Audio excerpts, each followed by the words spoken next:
Good morning, all the way in the back there. So it doesn't feel like the Arctic out there this morning. Yeah, sorry about that. But as we were driving over here this morning, I was recalling a conference, an Arctic conference that I attended in 2010. I've been participating, as I look at some of you in the room here, I've been participating in Arctic engagements for decades now. But this particular forum was actually in Miami, of all places. So if we're thinking we're not really connected to the Arctic here today, think about what it feels like when you are in Miami and you're talking about the Arctic really as a crossroads. We were talking about the Arctic as a crossroads back then, a crossroads where cooperation or conflict were your two themes. Now, 2010 was a long time ago, I can guarantee you that, but I think the message is still as relevant and as strong. The hope's still there, but to your point, we have to keep showing up for it. And that's kind of what I want to underscore here this morning. I've seen that hope of what can come from the Arctic play out in gentle, quiet ways at time, in ways of cooperation. Inupiat whale monitoring crews in Utqiagvik that are sharing live ice updates with Canadian SAR teams across the Beaufort. We've had students from Greenland sitting next to young people from Alaska, sitting next to young people from Canada, sharing stories. We've seen Norwegian airmen training side by side with our National Guard on the sea ice. It's these examples of cooperation, and these just aren't drills. It's more than that. It's the diplomacy in action. And I think we need to remember the value that comes. You may be in a uniform thinking about your mission, but in between, you're talking to your counterpart from another country about where they're from, what their experiences are. And you don't necessarily see this aspect of the connection on the front page of the newspaper, but to me, that's what Arctic exceptionalism really looks like. This idea of exceptionalism isn't a given. It is effectively a choice. It's a decision that we have to make, and we've got to make it again and again and again. And if we want the Arctic to be exceptional, every Arctic nation has to actually act that way. There can't be any exceptions to this. And right now, I just would suggest that maybe we're not at 100% yet, right? Okay, we can start with Russia, the biggest exception here to exceptionalism from its war in Ukraine onward. It wasn't too many months back. We had Russian and Chinese joint bomber flights and naval exercises near Alaska's ADIZ. We saw IUU fishing operations on a daily basis there. These are cracks that really threaten that vision, if you will. And these fissures widen when critical positions like the U.S. Arctic ambassador are left vacant. There's a hole there, right? Or when our longtime trusted partners feel threatened by words that are just thrown around, careless rhetoric from our own leadership, that doesn't help us. And I'm looking at what is going on the Hill right now. We're working through a reconciliation process. We're working through appropriations already. And I will tell you this, ships matter, aircraft matter, but they can't carry all the weight. They shouldn't carry all the weight. Keeping the Arctic from becoming another frontline depends on the scientists. It depends on the diplomats. It depends on the people who show up quietly every day. And that's why I choose to be here. This is why I keep pushing on this year over year over year, because I think that real, meaningful Arctic engagement is so much broader than what we're talking about right now, just from an appropriations perspective. And this engagement is not just with Arctic Council, although that is certainly the prime venue here, but it is through every possible channel out there. It's the bilateral talks, it's the coalitions, it's the youth exchanges, it's the opportunity to visit with our ambassadors on a quiet morning. One of my friends, I think one of the sharpest Arctic minds, Dr. Mike Sfraga, calls this the Trans-Arctic Alliance. And the Trans-Arctic Alliance is not a threat, it's a space. It's a place where Arctic nations and its neighbors can share these conversations about everything from icebreakers to mental health to space technology to youth empowerment. So these are the things that we need to be just factoring in. And I'm not here to suggest to you at all that the United States has got this all figured out. We've got some real gaps. We know we have gaps in infrastructure. We know we have gaps in readiness. We also have a big gap right now in trust. Trust. Yesterday, I was able to host a little coffee over in my Capitol office. Senator Peter Welch from Vermont was with me. We had representatives from the Kingdom of Denmark. It was just an hour-long conversation here, but it was good conversation, and the word that we kept hearing was trust.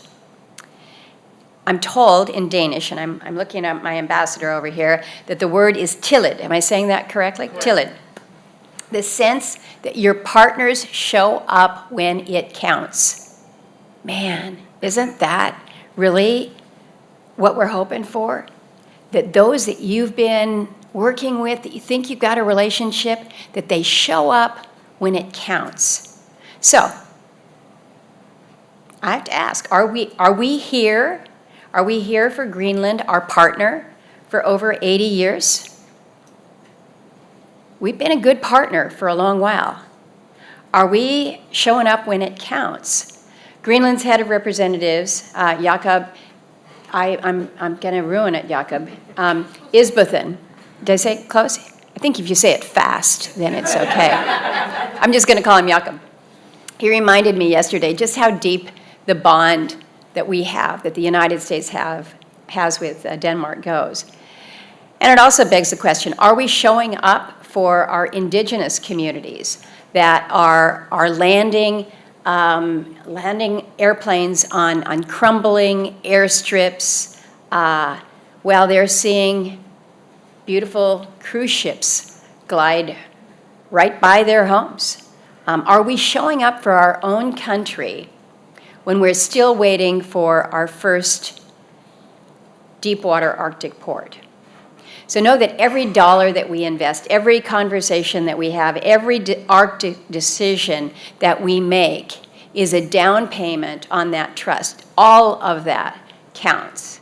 And I think it all sends a signal. Sometimes maybe a quiet signal, maybe a loud blare there.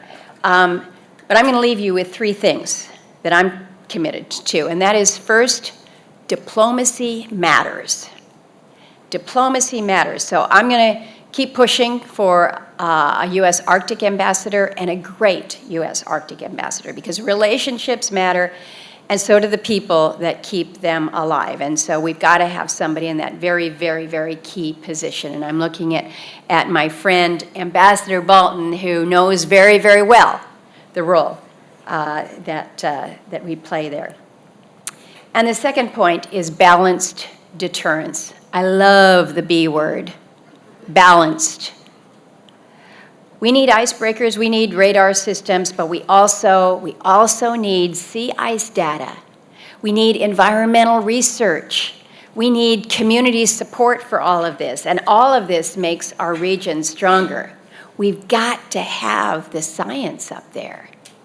And then the third point is just shared prosperity. And this is everything from minerals to Arctic fiber cables. Let's be making these rules together, because that matters also. At one of the first Arctic Council assemblies, I said that Washington often ignores peaceful regions until crisis breaks. So let's break that pattern. Let's keep showing up. Let's keep investing in our people and in our science and in our partnerships. And I think if we do that, this concept of Arctic exceptionalism is not just a phrase on policy papers. It's not just what you have on your poster board here. It will be a promise kept for the next generation of Arctic kids, whether they're growing up in Utqiagvik, in Nuuk, or in Tromsø. So thank you for your engagement, and thank you for your commitment to building this trust.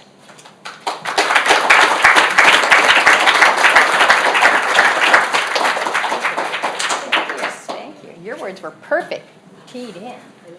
Yeah.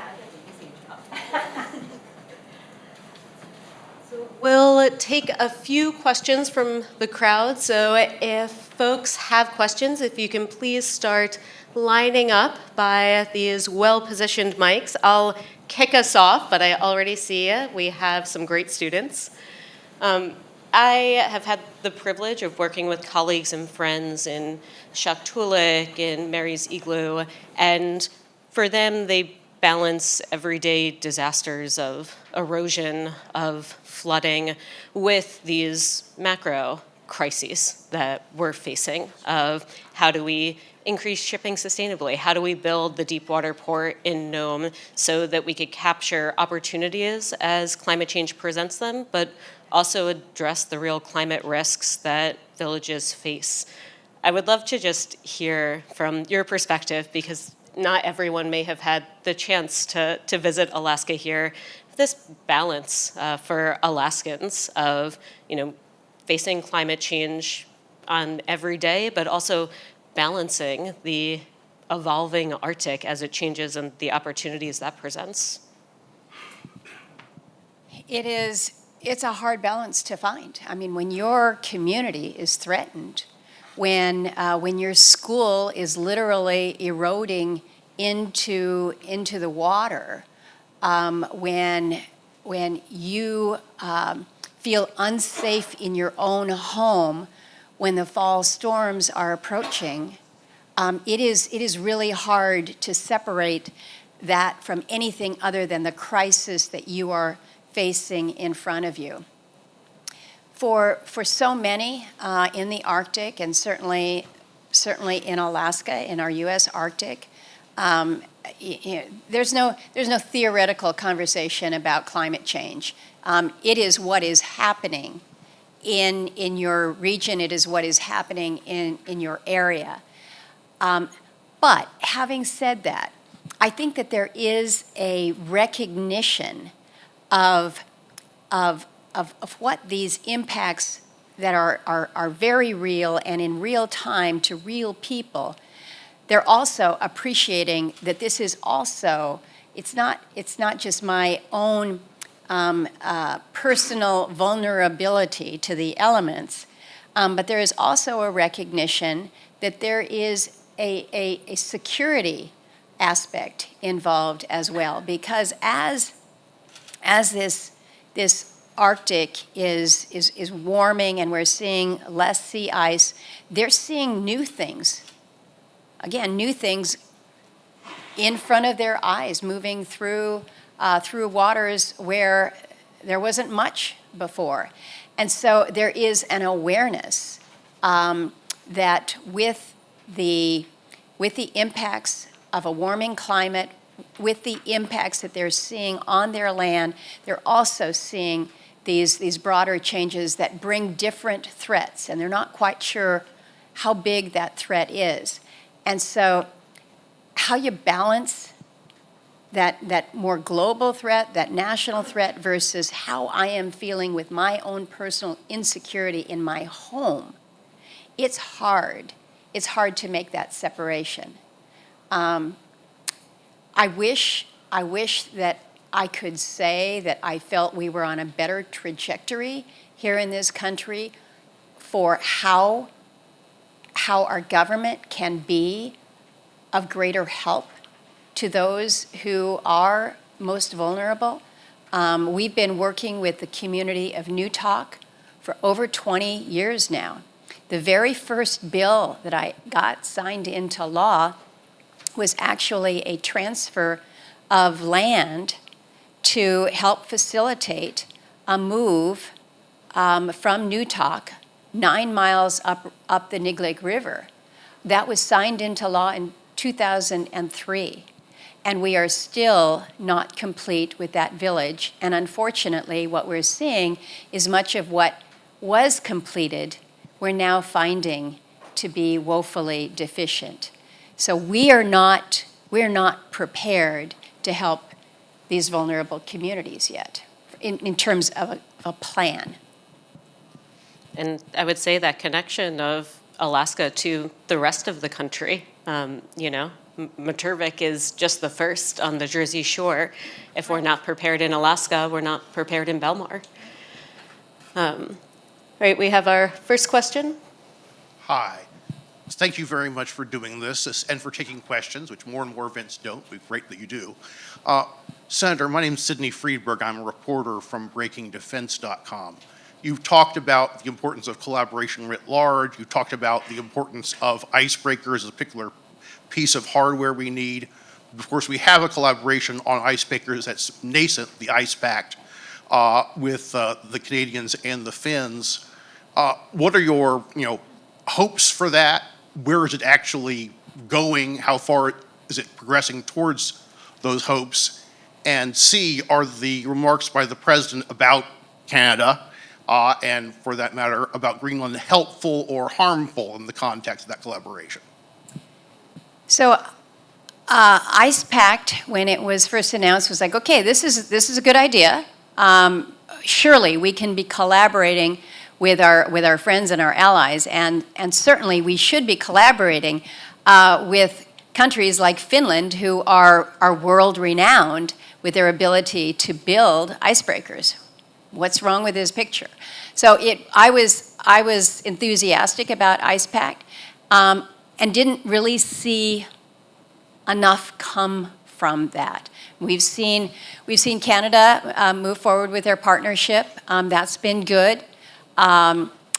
We are moving on building out greater icebreaker capacity far more quickly. You note in the reconciliation bill, it's pretty aggressive when it comes to support for not only the polar security cutters, but also the medium, the Arctic cutters. That's going to be important. There are, right now, it's not part of Ice Pact, but it's effectively bids that are going out to multiple shipbuilding entities. I know that Texas is being viewed as a big hub for Davies Shipyard. Davies, you'll recall, had partnered with Finland, Canada, and has great interest in doing more here in the United States. So I think what you're seeing happening is a very strong movement towards shipbuilding capacity that will help us with our icebreakers, but not necessarily within Ice Pact. That's my observation as to where I'm sitting right here. With regards to, again, comments about Greenland and Canada, I am not one who believes that threatening another country is a good diplomatic tool. It may buy a little bit of media attention, but I think it's important that we view Greenland not as an asset, but as a partner. Again, we've been partnering with them for 80 years. This is not something to go conquer. This is not something to say, you know, move over everybody, we're moving in. That's not how a partnership works. And as far as our friends in Canada, again, we have shared military, not only shared military exercises, the whole NORAD concept is this joint cooperation. So when you have strong partners for a host of different reasons, it does not help with that partnership when you use words and terminologies and phrases repeatedly that are alarming. So unfortunately, we have 2 minutes. So if we could have a My answers are way too long. I'll go much quicker. No, they're perfect. They're perfect. If we could have a brief final question. Hi, Senator. Thank you so much for being here. My name is Victoria Churchill. I'm with the Daily Mail. My question, can I just get a straight yes or no? Do you think the Trump administration would still like to buy Greenland? And also, do you have any comment on the repercussions of the Vice President's visit to Greenland earlier? Some of the fallout with, I believe, a base commander was let go from their post after that visit. I don't think the Trump administration would like to buy Greenland once they realize what the price of Greenland would be. Well, if everyone could please join me in not just giving a warm applause, but also thinking about what words Senator Murkowski shared with us today and what you'll take with you after you leave this room. These words are important. This moment in history is important for the Arctic and for our shared planet. And I am continuously inspired, but also really thankful that you are a representative of my nation and continue to share and engage with civil society. So thank you so much for joining us today.